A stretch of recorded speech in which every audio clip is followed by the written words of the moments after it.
Guys alpha beta gamma ये सारी चीज हमने अलजेब्रा ज्योमेट्री में बचपन में पढ़ी थी, राइट। अभी आपके कुछ काम आ रहा है? नहीं। 17 का टेबल अगर मैं आपको बिना कैलकुलेटर यूज किए मैं आपको उसे याद करने बोलूं, क्या आप उसे याद कर पाओगे? नहीं। ये जो कुछ ऐसे सवाल है ना गाइज इंडियन एजुकेशन सिस्टम को लेकर, वो हमेशा हमारे दिमाग में आते रहते हैं। जैसे कि सबसे बड़ा सवाल तो एक्चुअली मेरे मन में उठता था कि जब एक टीचर सारे सब्जेक्ट्स नहीं पढ़ा सकती, फिर भी एक बच्चे से उम्मीद लगाई जाती है कि वो सातों के सात सब्जेक्ट में अव्वल नंबर लाएगा। क्यों? अगर आप नहीं पढ़ा पा रहे हो, सारे सब्जेक्ट्स एकदम मास्टर नहीं कर पा रहे हो, फिर भी आप एक छोटे से बच्चे से कैसे ये उम्मीद लगा सकते हो जिसका तो दिमाग जस्ट अभी अभी उबला है। एंड गाइस, इससे भी ज्यादा सीरियस सवाल तो ये है कि क्या इंडियन एजुकेशन सिस्टम जानबूझ के एक चतुर पैदा करना चाहता है जबकि हमारे देश को रैंचों की जरूरत है। एंड गाइस, इन्हीं कुछ सवालों के वजह से आज इस वीडियो में इंडियन एजुकेशन सिस्टम पूरी तरीके से एक्सपोज होने वाला है। ऐसे बहुत सारे सवाल हैं मेरे मन में, इस पूरी दुनिया के मन में, जो कि शायद से उन चीज़ों का जवाब हमें मिलना चाहिए। ये वीडियो जितने भी लोग देख रहे हैं अभी, जितने भी लोग कमेंट कर रहे हैं, जितने भी लोग लाइक कर रहे हैं, हर किसी ने पढ़ाई करी है स्कूल में, हर कोई इस टॉपिक से रिलेट करता है। गाइज, अगर आपको लगता है कि स्कूल या कॉलेज जाने के बाद ही आप एक सक्सेसफुल साइंटिस्ट, इंजीनियर या डॉक्टर बन पाओगे, तो इस वीडियो में ना आगे जाके मैं आपको एक ऐसे शख्स का नाम बताने वाला हूँ, ऐसे कई शख्स के नाम बताने वाला हूँ जिनका एजुकेशन से कोई लेना देना ही नहीं है, वो लोग कभी गए भी नहीं, स्टिल वो बहुत ज़्यादा सक्सेसफुल है। अब ये कौन है ये तो आपको आगे जाके वीडियो में ही पता चलेगा। एंड इस वीडियो में हम हमारे भारत देश के एक ऐसे यूनिवर्सिटी के बारे में भी बात करने वाले हैं जो कि हमेशा के लिए अभी तबाह हो चुकी है, लेकिन अगर वो होती तो हमारा भारत देश कहाँ से कहाँ तक होता। एंड आपको आज इसका पूरा इतिहास जानने मिलेगा। अब ये वीडियो शुरू करने से पहले ऐसे ही और horror, mysterious and historical videos देखने के लिए सब्सक्राइब कर दीजिए इस चैनल को। एंड गाइस, प्लीज़ कर दीजिए चैनल को सब्सक्राइब, क्योंकि हम लोग बहुत करीब है अभी 5 लाख सब्सक्राइबर्स के, तो प्लीज़ थोड़ी मदद हो जाएगी। एंड ऑल्सो बहुत सारे ऐसे लोग हैं जो अभी ये वाला वीडियो देख रहे हैं लेकिन उन्होंने सब्सक्राइब नहीं किया है, तो प्लीज़ कर दीजिए। अब ये कहानी शुरू होती है। एंड गाइस, ये इंडियन एजुकेशन सिस्टम ऐसा क्यों है वो मैं आज आपको इस वीडियो में 4 पार्ट्स में बताऊंगा, जिसके अंदर आपको पता चलेगा हमारे देश में एक इंडियन एजुकेशन माफिया भी एग्जिस्ट करता है। ये पूरी तरीके से जान लेने के बाद ना गाइस, आप Indian education schools and college को ना एक उसी पुरानी नज़रिए से नहीं देख पाओगे, आपकी नज़रिया ही एकदम पूरी तरीके से बदल जाएगा। Part 1, education system is the next divide and rule policy. आज इंडिया के अंदर आपको 3 मेजर बोर्ड्स दिखेंगे, CBSE, IBSE एंड SSC। इन तीनों बोर्ड से बच्चे लोग अपनी पढ़ाई करके अपनी ज़िंदगी को आगे लीड कर सकते हैं, लेकिन असली डिस्क्रिमिनेशन, असली डिवाइड एंड रूल पॉलिसी यहीं से बनाया गया है। वो कैसे, मैं आपको बताता हूँ। जैसे ही बच्चों का बोर्ड हो जाएगा, कॉलेज ख़त्म, ग्रेजुएशन फिनिश, तो सबसे पहले जॉब इंटरव्यू के दौरान ये देखा जाएगा कि आप कौन से बोर्ड से पास आउट हो।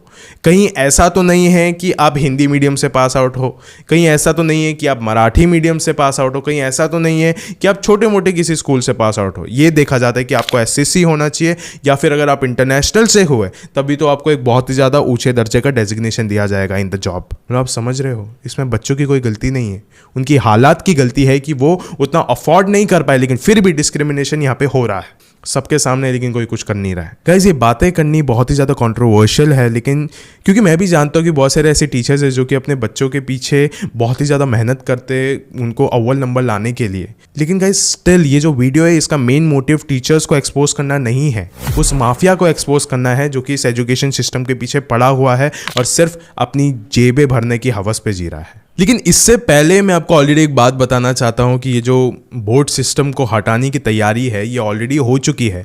सुप्रीम कोर्ट के एक लॉयर है अश्विनी उपाध्याय, एंड उन्होंने ऑलरेडी सुप्रीम कोर्ट में साल 2024 में एक पिटीशन फाइल कर दिया है और 1 नेशन 1 सिलेबस का। एंड उनका कहना ये था कि हमारा देश सिर्फ तभी ही आगे बढ़ पाएगा जब हमारा पूरा देश सिर्फ एक ही चीज़ पढ़ेगा, एक ही तरीके की नॉलेज पढ़ेगा। एंड गाइस, अगर इस वक्त अगर हम पॉलिटिक्स को अलग भी रखें तो ये कोई गलत बात नहीं है, बहुत ही ज़्यादा एकदम करेक्ट बात है, ये चीज़ होनी ही चाहिए। This will be very very much like it would be perfect for India कि इस समय अगर ये बदलाव आ जाए so it would be perfect. लेकिन एक चीज़ है जो इसे रोक सकता है और वो है इंडियन एजुकेशन माफिया।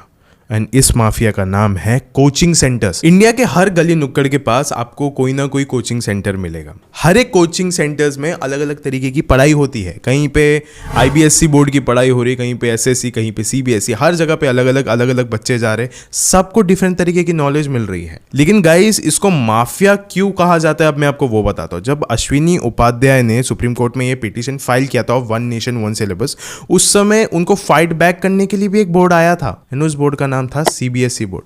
उनका कहना ये था कि अगर गवर्नमेंट ऐसा कुछ करने जा रही है, वन नेशन वन सिलेबस, तो उनको बहुत ही ज्यादा खर्चा उठाना पड़ेगा, जो एक बार के लिए बात सही भी है। लेकिन ये किसी ना किसी चीज को डिफेंड कर रहे थे, यही मुझे समझ में आया।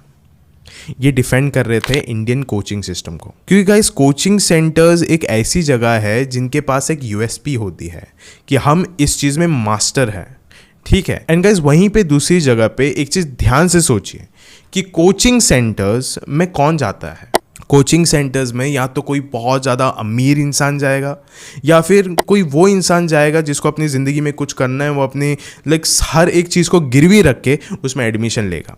लेकिन अगर ये वन नेशन वन सिलेबस आ गए और सारे कोचिंग सेंटर्स सिर्फ एक ही चीज़ में फोकस करेंगे, एक ही बोर्ड की पढ़ाई करेंगे, तो इन कंपटीशन हमेशा जिसकी प्राइस कम होती है उसकी डिमांड भी ज़्यादा होती है।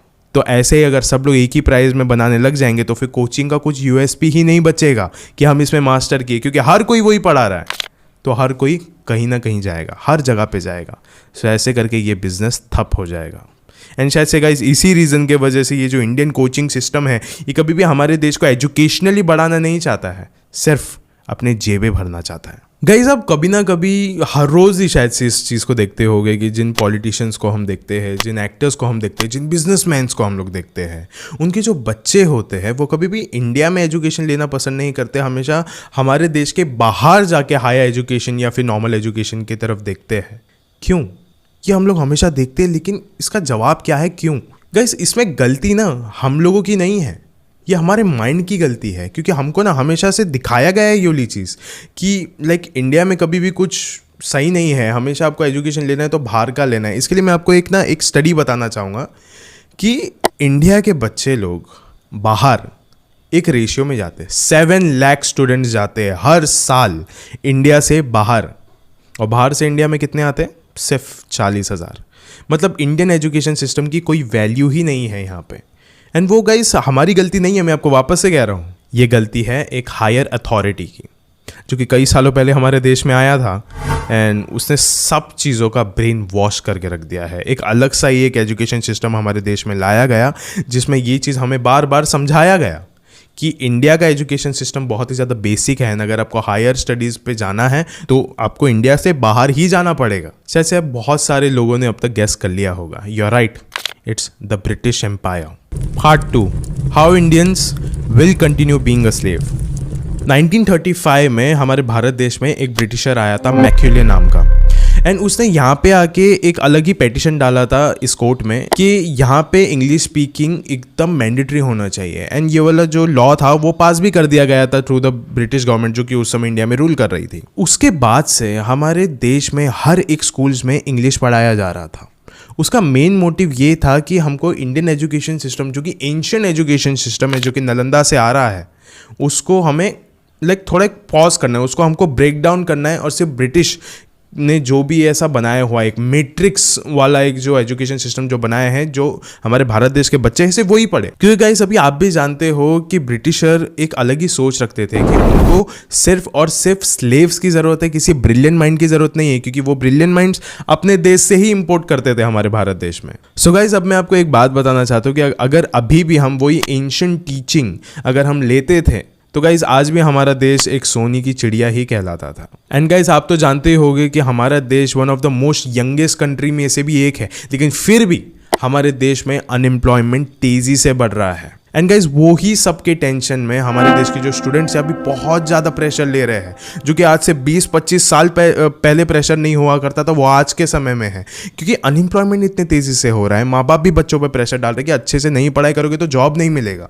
क्योंकि गाइज जॉब बचे ही नहीं है हमारे देश में, बिल्कुल भी नहीं है। अरे कमाओगे कितना उस जंगल में? 5 साल बाद जब अपने दोस्तों को गाड़ी खरीदते अपना घर बनाते देखोगे तो अपने आप को कोसोगे, हंसेंगे लोग। सो गाइस, आज के समय में आप एक चीज अच्छे से समझ जाइए कि आज के समय में साल 2024 में नॉलेज नहीं बट रहा है एजुकेशन के जरिए, सिर्फ और सिर्फ स्ट्रेस बट रहा है।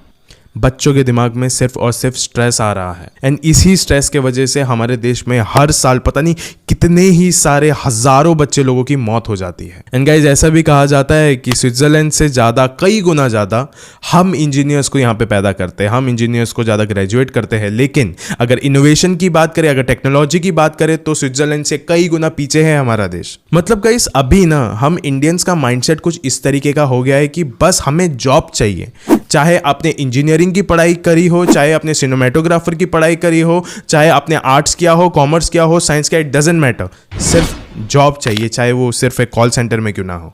सिर्फ मुझे जॉब चाहिए, उससे ही मुझे सेटिस्फैक्शन मिल जाएगा, because I know there is no employment in this country. India की फेल्ड एजुकेशन सिस्टम का सबसे बड़ा एग्जाम्पल 2024 का ओलंपिक्स भी है। ओलंपिक्स हुआ, उसके ना हमारे इंडिया के बहुत ज़्यादा कम मेडल्स मिले। अब उन चीज़ों के वजह से हमारे देश के जो कुछ अंकल्स हैं, वो लोग व्हाट्सएप पे ऐसे बहुत सारी चीज़ें कर रहे हैं, अपने देश को बदनाम कर रहे हैं, अपने देश को टोक रहे हैं, बदनाम कर रहे हैं, ये बोल के कि हम लोग ज़्यादा मेडल्स नहीं ला पाए। लेकिन यही वो लोग थे जिन्होंने अपने बच्चों को बचपन में रोका था क्रिकेट खेलने से, रोका था लाइक ये सारे स्पोर्ट्स में घुसने से, रोका था बैडमिंटन खेलने के लिए, टेनिस खेलने के लिए, हर चीज़ के लिए रोका भी इन्होंने था, और अभी टोक भी यही रहे हैं। सोचिए, आपने वो कहावत तो सुनी होगी ना कि पढ़ोगे लिखोगे बनोगे नवाब, खेलोगे कूदोगे बनोगे खराब। यही कहावत आज के समय में एकदम झूठी साबित हो रही है। एंड गाइज, यही सब चीज़ों के वजह से हमारे देश में बहुत सारे बच्चे हैं जो कि मर भी रहे हैं। वो कैसे, मैं आपको बताता हूँ। गाइज, हमारे देश में आज के समय में बच्चों को ऐसी ऐसी बीमारियाँ हो रही है जो कि ओल्ड एज के लोगों को होती है, जो कि उन लोगों को होती है जो कि लाइक एक अच्छे खासी उम्र में आ चुके हैं। लेकिन इन बच्चों को तो हार्ट अटैक आ रहे हैं गाइज, लिटरली हार्ट अटैक आ रहे हैं। क्यों? क्योंकि ये लोग एक ही जगह पर बैठे हुए हैं, बस एक ही रूटीन को फॉलो किए जा रहे हैं। हमारी इंडियन एजुकेशन सिस्टम में एक अजीब सा ही प्रेशर बना के रखा है बच्चों के ऊपर कि सिर्फ प्रेशर में ही रहेंगे बच्चे, उनको डिसिप्लिन सिखाना है, उनको मैनर सिखाना है। लेकिन ये सारी चीज़ें गाइज इतनी भी ज़्यादा सही नहीं है, एक हद तक ही चीज़ों को हैंडल करना चाहिए। गाइज, आपको भी याद होगा ना कि हमारे भी बचपन में ऐसा हुआ करता था कि स्कूल ख़त्म हो जाया करता था, आते थे हम लोग, बैठते थे, या तो हम लोग गेम्स खेलने बैठ जाते थे या तो टीवी के सामने बैठ जाते थे। वो ख़त्म हो जाता था तो हम लोग उठ के ट्यूशन चले जाते थे। हमारी भी लाइफ में कोई भी फिजिकल एक्टिविटी थी ही नहीं, क्योंकि हमारे ऊपर भी इतना ज़्यादा प्रेशर बनाया गया था। क्यों? इसमें गलती हमारे माँ बाप की भी नहीं है, क्योंकि उन्होंने भी ये सेम रूटीन फॉलो किया था। उनके भी दिमाग में यही चीज़ है कि मुझे बस देखना है कि मेरा बेटा सबसे अच्छा रहे, सबसे अच्छे मार्क्स आए, फर्स्ट आए। हर एक चीज़ इस एजुकेशन के ही अराउंड रिवॉल्व हो रही है, एजुकेशन के ही अराउंड रिवॉल्व हो रही है। गाइज, हमें इस कदर तक मैनिपुलेट किया गया था कि अगर हम थोड़ा सा भी लाइक इस मैट्रिक्स से बाहर निकलने की कोशिश करते थे तो लाइक अड़ोस पड़ोस के लोग कि ये कहते थे कि देखो आपका बेटा हाथ से निकला जा रहा है, कुछ करो, इसको सही लाइन पे लाओ। जबकि असली लाइन तो मैट्रिक्स के बाहर है गाइज। एंड गाइस, ऐसा भी नहीं है कि अगर आप इस मैट्रिक्स को तोड़ के बाहर चले जाओगे, पढ़ोगे लिखोगे नहीं, तो आप सक्सेसफुल नहीं बन पाओगे। ऐसे बहुत से लोग हैं जिन्होंने इसके अलावा भी इस दुनिया के बाहर जाकर भी इस पूरी दुनिया पर राज किया है। Part 3, is education really the future? इस पार्ट के शुरुआत में ही मैं आपको एक बात कह देना चाहता हूँ कि मैं मानता हूँ ये बात क्लियरली कि education is very much important and शायद सबसे ज़्यादा इंपॉर्टेंट है। लेकिन गाइस, ऐसा भी नहीं है कि अगर एजुकेशन ना मिले तो इंसान कुछ अपने लाइफ में कर नहीं सकता, क्योंकि अब मैं आपको बताने जा रहा हूँ ऐसे लोग जो कि लिटरली इस दुनिया पे राज कर चुके हैं, अपने दिमागों पर राज कर चुके हैं। आप आज भी उनके बारे में पढ़ते हो, लिखते हो, लेकिन उनका एजुकेशन से कोई लेना देना नहीं। ये कोई हवा में बात नहीं कर रहा, हमारे पास प्रूफ है। गाइस, सबसे पहले तो मैं आपको उस शख्स के बारे में ही बताना चाहूँगा जो कि इस वीडियो के एकदम शुरुआत में मैंने जिसके बारे में बताया था, जो कि कभी स्कूल में नहीं गए लेकिन बहुत ज़्यादा फेमस है, जिसका नाम है माइकल फैराडे। एंड गाइज, हमने इनके लॉस को बचपन से लेके अब तक बहुत ज़्यादा पढ़ा है। इनफैक्ट आई डोंट नो कि वो आपकी ज़िंदगी में अभी कितना काम आ रहा है, लेकिन हमने पढ़ा तो ज़रूर है। जिनके बारे में हम पढ़ रहे हैं, एक आयरनी है गाइज, वो कभी भी स्कूल की सीढ़ियों पर चढ़े ही नहीं थे, वो कभी भी स्कूल में नहीं गए। जिस फराडे की हम लोग किताबें पढ़ते हैं, सोचो ना, वो कभी स्कूल में गए ही नहीं। इनफैक्ट उन्होंने सारी चीज़ें अपने आप को सिखाई थी, सब पूरा प्रैक्टिकल नॉलेज था उनका। वहीं पे एक और एक इंसान है, थॉमस अल्वा एडिसन, जिन्होंने साइंस में बहुत सारी चीज़ें इन्वेंट करी और वो भी कभी भी स्कूल में नहीं गए। गाइस, तीसरे हैं राइट ब्रदर्स। यस गाइस, ये वही है जिन्होंने इस दुनिया में पहली बार एक ऐसा प्लेन बनाया जो कि लिटरली हवा में उड़ सके। सोचिए ना गाइस, जो दो शख्स कभी भी हाई स्कूल ही पास आउट नहीं कर पाए, उन्होंने एक ऐसा मैकेनिज्म क्रैक किया जो कि आज भी बहुत सारे लोगों के लिए मुश्किल है गाइस। लेकिन उन लोगों ने इतने सालों पहले विदाउट ग्रेजुएटिंग हाई स्कूल सब चीजें उन्होंने हैक कर ली। एंड गाइस, चौथे हैं बिल गेट्स। इन्होंने तो कभी भी अपनी डिग्री ही कंप्लीट नहीं करी, वो तो एक कॉलेज ड्रॉप आउट है। स्टिल आज आप जिस कंप्यूटर पे ये वाला वीडियो देख रहे रहोगे, ये भी उन्होंने ही फाउंड किया है, माइक्रोसॉफ्ट। सो गाइस, कहते हैं ना कि one single piece of paper cannot decide anyone's future. यही जो सोच है शायद उन बिलियनर्स ने रखी थी, Bill Gates, scientist and all. And शायद से इसी वजह से वो सक्सेसफुल हुए, क्योंकि वो भी ये वाला सोच रखते थे कि ये जो स्कूल है ना, स्कूल एंड कॉलेज की जो बेसिक नॉलेज है, वहीं तक ये दुनिया सीमित नहीं है। इसके आगे भी एक दुनिया है जो एग्जिस्ट करती है, जिसका यूज़ करके हम एक नई दुनिया बना सकते हैं। लेकिन गाइस, क्या आपने कभी सोचा है कि हम इंडियंस इस माइंडसेट को कभी अपना पाएंगे? हमारे पेरेंट्स क्या कभी इसे अपना पाएंगे? क्योंकि हमारे यहाँ पे तो एक ही चीज़ कही जाती है, 90 लाओगे तो घड़ी, नहीं लाओगे तो छड़ी। एंड यही जो सोच है, नहीं हमारे पता नहीं क्यों है ऐसा, हम क्यों नहीं बदल पाते हैं, लेकिन है तो यही है। एंड गाइस, शायद से जिस दिन हमारे इंडियन एजुकेशन सिस्टम ये चीज़ समझ ले कि रट्टा मारना इंपॉर्टेंट नहीं है, समझना इंपॉर्टेंट है, अगर ये चीज़ जिस दिन बदल गया ना, तो उस समय शायद से हमारा देश भी बदल सकता है। एंड गाइस, शायद से उसी दिन जो स्टूडेंट्स है वो अपनी चैन की सांस ले सकते हैं। एंड गाइस, जब ये वाली नॉलेज बच्चों को असलियत में दी जाएगी, तब भी हम असल तरक्की देख सकते हैं बच्चों में कि वो किस तरीके से तरक्की कर रहे हैं, जैसे कि हज़ारों सालों पहले हुआ करता था हमारे भारत देश में। यस गाइस, हमारे भारत देश में एक यूनिवर्सिटी एग्जिस्ट करती थी जो कि सिर्फ और सिर्फ क्लीन नॉलेज देने का काम किया करती थी। Part 4, the original Indian education system. आज से 1600 साल पहले हमारे देश में एक ऐसी यूनिवर्सिटी हुआ करती थी जिसका नाम था नालंदा यूनिवर्सिटी। एंड गाइज, इसकी शुरुआत एम्परर कुमार गुप्ता के दौरान हुई थी। एंड गाइज, अगर हम लोग नालंदा यूनिवर्सिटी के ऑफिशियल वेबसाइट पे जाए तो फिर यहाँ पे लिखा गया है कि इस यूनिवर्सिटी में 2000 टीचर और 10,000 स्टूडेंट्स रहा करते थे। यानी आप समझ सकते हो कि यहाँ पे कितनी सारी किताबें रही होगी, कितने सारे ऐसे टूल्स रहे होंगे जिससे बच्चे लोग समझ सकते थे, सीख सकते थे। यही नहीं गाइज, यहाँ पे बहुत सारे देशों में से लोग आया करते थे, लाइक चाइना से आया करते थे, Mongolia, Japan, south Korea, south east Asia, ऐसे बहुत सारे कंट्रीज है जिसका मैं अभी नाम भी नहीं ले पा रहा हूँ। वो सारे जगहों से स्कॉलर्स आते थे यहाँ पे पढ़ाने के लिए, पढ़ने के लिए, सीखने के लिए।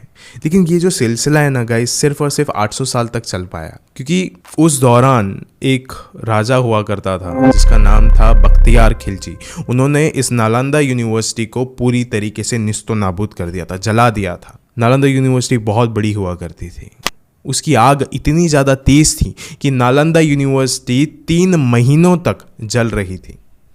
एंड नालंदा यूनिवर्सिटी जब ख़त्म हो गई, तभी हमारे देश का एक एजुकेशन सिस्टम भी ख़त्म हो गया। तब से लेकर उसके बाद तक इंडियन एजुकेशन सिस्टम का एक अलग ही डाउनफॉल हमको देखने मिला। उसके बाद से आज तक कोई ऐसी यूनिवर्सिटी आई ही नहीं जो कि क्लीन नॉलेज दे सके, ना कि सिर्फ और सिर्फ जेब भरने के हवस पे जिए। एंड गाइस, उसके बाद से लेकर अब तक हमारे इंडियन एजुकेशन सिस्टम में हमको मुगलों के लड़ाई के बारे में बताया जाता है, ब्रिटिशर्स के लड़ाई के बारे में बताया जाता है, लेकिन कोई भी उन चीज़ों के बारे में नहीं बताएगा जो कि एक रियल नॉलेज है, राइट।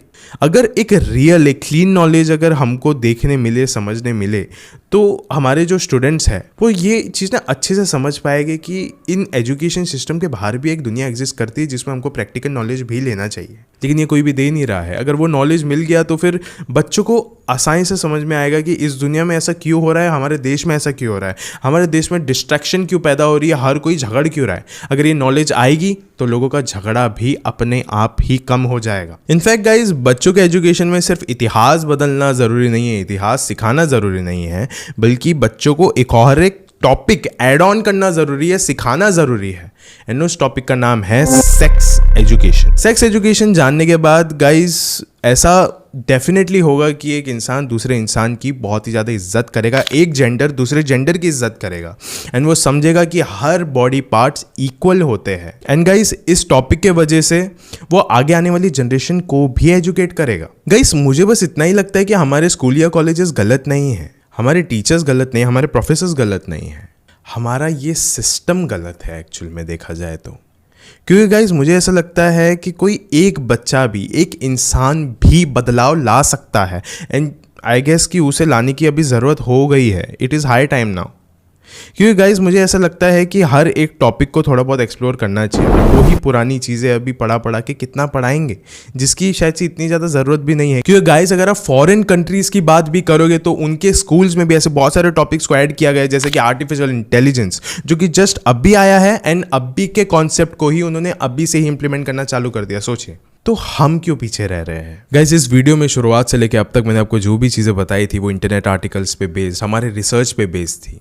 लेकिन अब फाइनली मैं आपको अपना एक ओपिनियन देना चाहूँगा। उससे पहले इस वीडियो को जल्दी से जल्दी अपने दोस्तों के साथ शेयर कर दीजिए, अपने टीचर्स के साथ शेयर कर दीजिए एंड उनसे भी पूछिए कि क्या हमें बदलना चाहिए एंड कितने जल्दी बदलना चाहिए। एंड गाइज अब मेरा ओपिनियन ये है कि यस, हमें बदलना चाहिए, क्योंकि कब तक हम यही पुरानी चीज़ों पे पढ़ते रहेंगे। बदलाव बहुत ज़्यादा ज़रूरी है, वरना गाइज वही चीज़ें होती रहेगी जो शुरुआत से लेकर अब तक हो रही है। बदलाव एक इंसान भी ला सकता है, मैं आपको पहले भी बताया यूली बात। क्योंकि गाइज जब सिलेबस बदलेगा, जब टीचर्स को अच्छे तरीके से ट्रेन किया जाएगा, बच्चों को थोड़ी बहुत प्रैक्टिकल नॉलेज दी जाएगी, जब अच्छे से करियर गाइडेंस दिया जाएगा, तब अपने आप हमारे देश का एजुकेशन सिस्टम सुधर जाएगा। लेकिन गाइस एक चीज़ तो है एंड एक चीज़ है जो आपको अपने दिल से समझनी पड़ेगी कि कोई भी देश कभी भी परफेक्ट नहीं होता, उसे परफेक्ट बनाना पड़ता है। एंड हमारा देश जैसा भी है वो हमारा है, हमको उसको खुद बदलने की कोशिश करना चाहिए। लेकिन गाइस ऐसी बहुत सारी चीज़ें हैं जिसको हमको तुरंत बदलने की कोशिश करना चाहिए, जो कि शायद इस वीडियो में आप समझ चुके होंगे। एंड हमें इस एजुकेशन सिस्टम के मैट्रिक्स से बाहर आने की सख्त से सख्त ज़रूरत है। आपको क्या लगा इस पूरे वीडियो में, प्लीज़ मुझे कमेंट्स में बताइए। आगे आपको कौन से टॉपिक पे वीडियो चाहिए, प्लीज़ मुझे वो भी कमेंट्स में बता दीजिए। शुक्रिया।